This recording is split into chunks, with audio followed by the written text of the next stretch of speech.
Boom. Hey internets. Had a good question from TJ Young. And TJ asked, what are the advantages of using Shopify versus other e-commerce providers? Good question. So, full disclosure, I have an affiliate link to Shopify, and I'll have it down below in case you want to browse Shopify and think about maybe using it. But this is not an ad in a way where they pay me for any kind of endorsement. So, but I just want to be transparent up front for my audience. So, honestly, in my professional experience, every brand that we've worked for has used Shopify as the back-end e-commerce to the site.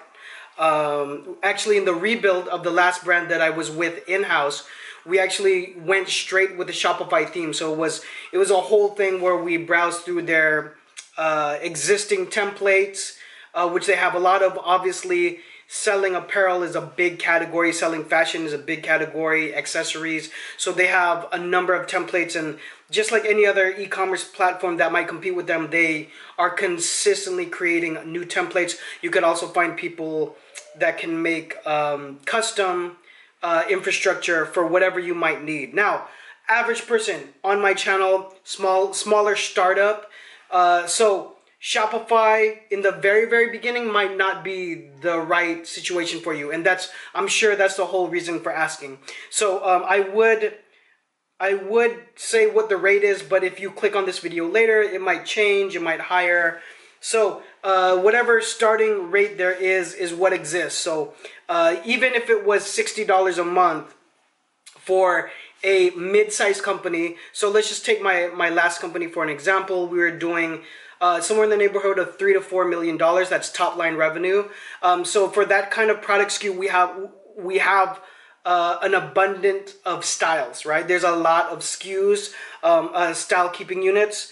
So when you do one design, let's just say it's just denim jacket. So this denim jacket is a design, right? It's one design, but within this design, there's multiple SKUs in that, depending on how you do your style numbers or your ID numbers for each product. But this is going to come in a small, medium, large, let's just say XL. So that's in men's. So let's just say that's 4 different SKUs that you're then going to deal with, and you're going to house in your warehouse and be able to have your warehouse manager pick and ship in case that number gets called. So if you think of it from an organizational standpoint, Shopify has been the leader, I would say, for quite some time. And though it costs money, for your mid-sized companies, it's the right solution, I'd say, because it just has the firepower that you need. Also, if you graduate from doing like a WooCommerce or any kind of other solution, any kind of WordPress where you're managing it yourself, for those who aren't as technically inclined, it could become a challenge trying to manage through the back end. So it's just like any other website where you're trying to do the least amount of clicks.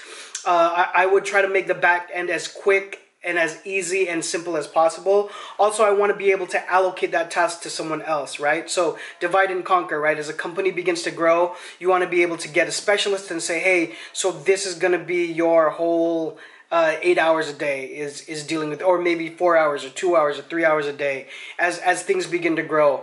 And so the more simple the organization of the back end of it, that's going to save you time and money, because that person who's running that might leave, and so you want to just be able to have breadcrumbs or a way for someone to be able to pick up and understand that back end knowledge. And so Shopify has just been so popular in terms of being the leader of providing an e-commerce back end that I think it would be easy to find someone who's been dealing with it, whether it's apparel as a product or something else, right? So you can find someone to help run that operation or outsource it as well. Okay, so just a couple reasons, but every brand I've worked with has used it as the back end, and so it's the only thing I've dealt with in terms of when you get your numbers to a certain place and you're placing minimums for mass production. We just tend to deal with Shopify. And then if you get your real big guys, obviously once you're making three digits of millions, or you're doing actually two digits of millions in the high volume, I mean, you can customize anything. So you can get a custom backend structure should you want to. Okay, but for my guys, that's it. You could start with something cheaper or something that doesn't have a monthly in the beginning. If you're only doing like one product, to maybe like 5 products, I don't know where it's at, but I think PayPal has a solution where they just take a percentage. Also, Big Cartel, I made a video about that as well, where I believe they still have it where they don't charge to a certain amount, so that they could get people introduced into the way their backend works. But at a certain point, Shopify can do way more things. It's a little bit more complex, but because of the reason that they can do a lot more things that Big Cartel cannot do. Okay, in my opinion.